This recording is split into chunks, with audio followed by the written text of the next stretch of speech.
ഒരു ചെറിയ ഒരു ചാണ് ഭൂമിക്ക് വേണ്ടി എന്തിനാ ഒരു ബന്ധം വെറുതെ വഷളാക്കണത്? എന്തിനാ അതിന്റെ ആവശ്യം? അതിന്റെ ആവശ്യമൊന്നുമില്ല.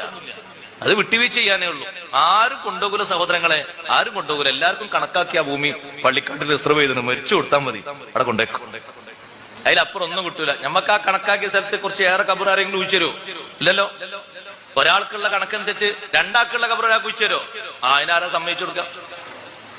രണ്ടാളെ വീതിയിൽ അങ്ങോട്ടും ഇങ്ങോട്ടും ശരിക്കും ഇരിക്കാനും കിടക്കാനും ഉയരാനൊക്കെ പാകത്തിനൊരു വിശാലമായ കബർ രണ്ടാളും കിടക്കാൻ പറ്റിയ മലം നിൽക്കാൻ പറ്റിയ കുടിക്കോ? കുടിക്കൂല. ചെരിച്ചു വെക്കാൻ പറ്റിയ ഒരു സ്ഥലം, ഒന്ന് ചെരിഞ്ഞു കിടന്നാൽ വലത്തെ ഭാഗത്തേക്ക് കടത്താൻ പറ്റിയ ഒരു സ്ഥലം, മലർന്നു കിടന്നാൽ രണ്ട് കൈയും മേലെ വെച്ചാൽ തന്നെ ഇടുങ്ങിക്കിടക്കുന്ന ഒരു ചെറിയ കുടി, അതല്ലേ നമുക്ക് കണക്കാക്കപ്പെട്ടത് ഈ ദുനിയാവിൽ. പിന്നെന്തിനാ ഇത്രയും തർക്കങ്ങളും പണക്കങ്ങളൊക്കെ? വിട്ടുവീഴ്ച ചെയ്തു കൊടുക്കുക. ഇനി അങ്ങനെ വല്ലതും സംഭവിച്ചോ, ഇനി അയാളെ തിരുത്തൂലെങ്കിൽ നമ്മൾ അയാളെ നന്നാക്കാനുള്ള മാർഗം മാപ്പ് ചെയ്തു കൊടുക്കാന്നാണ്.